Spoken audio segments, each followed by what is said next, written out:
Today we're going over a build for one of my friends. We're targeting a high-end build starting with the 9800X 3D. You already know this is the best of the best for gaming with that 8-core, 16 threads, and buttery 3D V cache. But we do have something better. The RTX 5080 featuring the Gigabyte Gaming OC. Yeah, I know, fake frames, blah blah blah. It's not great value and it's expensive compared to the 40 series, I get it. But he's coming from a 20 series card and it's going to be a massive performance boost for him anyway. Now, this is my first time putting together an AM5 build, so we need the latest B800 series boards. I'm going with the Asrock B850M Pro A Wi-Fi. It's a great board featuring 3 NVMe slots, PCIe 5.0 to take advantage of that 50 series card, as well as 2.5 gigabit LAN along with Wi-Fi 6E if he needs it, and the rear I/O features 6 USB ports and specifically USB A and a USB-C port that support 10 gigabits per second for faster data transfer. So let's get this thing going off, first preparing the motherboard. First off, 9800X 3D.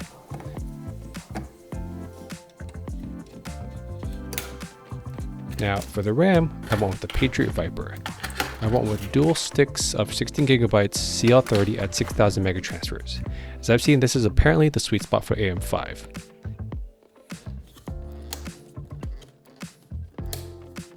Now for storage, I'm going a little bit larger with a 2TB TEAMGROUP MP44L2280. That's going to sit inside the first NVMe slot where it could have housed a PCIe 5.0 drive, but for his use case, this is pretty much enough.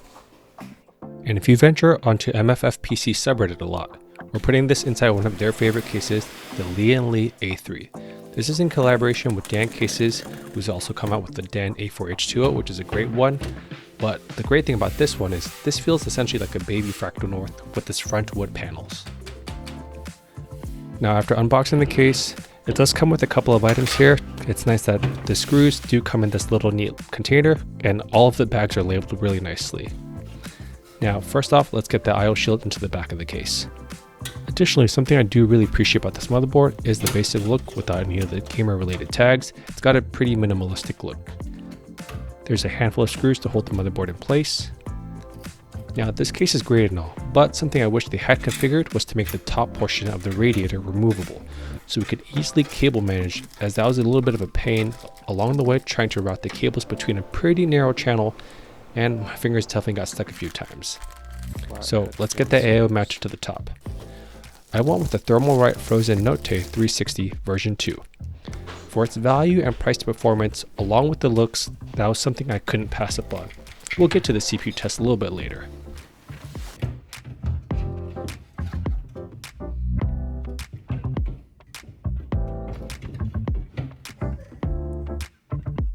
Alright, let's just do that for now.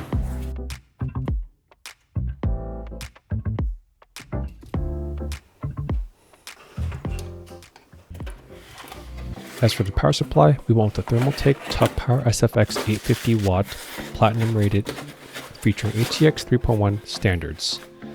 Now looking at the cybernetics rating, it's got a platinum efficiency rating along with the standard plus for noise rating. So I think it's pretty on par with the other top tier quality SFX PSUs out there. The only gripe I had with it is because it's SFX, the cables were pretty short and I ran into a little bit of a snag later on. The last piece of the puzzle is the RTX 5080. It features nvidia's new Blackwell architecture on the 5nm process. From other reviewers, it barely does better than the 4080 Super, but for my friend, this is easily going to get him into that 1440p and 4K gaming depending on whatever games he's playing. I really do like the look and design of this card, and it offers pretty good cooling while gaming too. More on that later.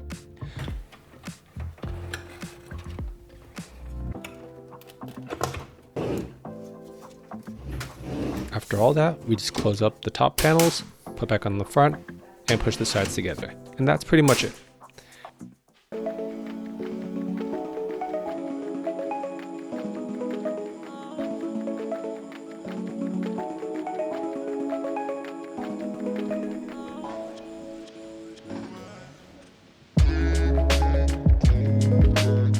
I think if I wanted a case that fits any room, this would be the one to pick, without breaking the bank going to ITX land or too large of an ATX case with the Fractal North. So first off, let's get into a couple of gaming benchmarks, and I wish I was able to test out more games, but I really unfortunately couldn't. First off, we have Black Myth Wukong. This was on a 1440p ultrawide monitor using its cinematic graphics with RTX media.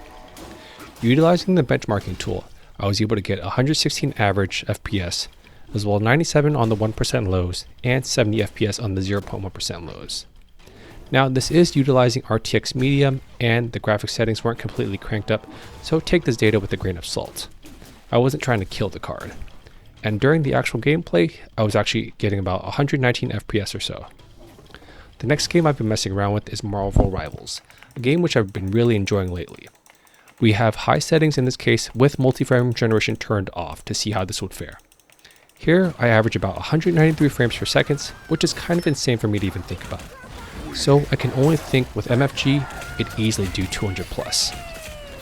I'd love to be able to test MFG on some more games and see if it makes a bigger difference for me visually, see, and feel. But I'm not a pro gamer, so it's probably not going to make it too much of a difference for me at the end of the day. Now, as for testing the Lian Li A3 with a bit of stress testing the CPU and GPU, I ran Cinebench R24 for 30 minutes with stock fan settings. The 9800X3D did get pretty hot, but I think that's probably due to me having an issue with setting up the cooler improperly. Temperatures reached up to 86 degrees Celsius, which sounded kind of high. I did have to reseat the cooler, but unfortunately I didn't get a chance to retest it, so I'm sorry about that, guys. As for gaming stress testing, I decided to run 3D Mark Nomad for 20 loops. I did have the stock fan settings on this one, and it turned them up during the run. It reached a peak temperature of 67 degrees Celsius, which seems pretty impressive for this GPU inside this case. Here's a little sound clip with the fans turned on too.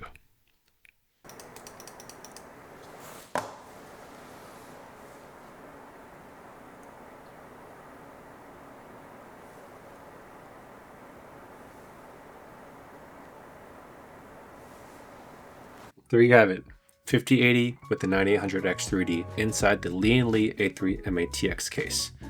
This was pretty nice to build in. I think the biggest drawback I had was dealing with the PSU actually, trying to figure out where to put it, where to essentially face it, and I guess what I ended up utilizing was the Hardware Connects option where you take the PSU, put it on top of the ATX converter, and then mounting it onto the SSD slot with the standoffs. That way you get kind of like the nice look with the Thermaltake facing the outside, but it does come at maybe potentially some drawback of pulling in hot air when it does turn on. But I do love how this looks overall instead of having the PSU face in a different direction.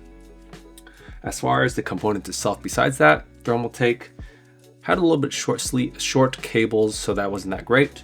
But the 9800X3D, that thing kills it. I'm very curious to see how that works with my 3080 Ti. And then obviously y'all know already, the 50 series cards. This is a 5080, the Gigabyte Gaming OC.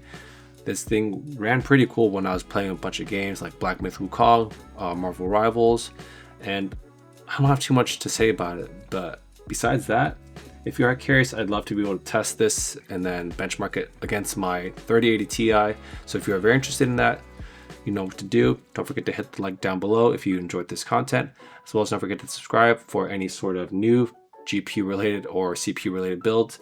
I do want to upgrade my PC at the end of the day. If you are curious, you know what to do down below. I do have to run off and give this to my friend, as this is not my PC, but I do appreciate you all staying to the very end, and I'll catch you guys in the next one. Peace.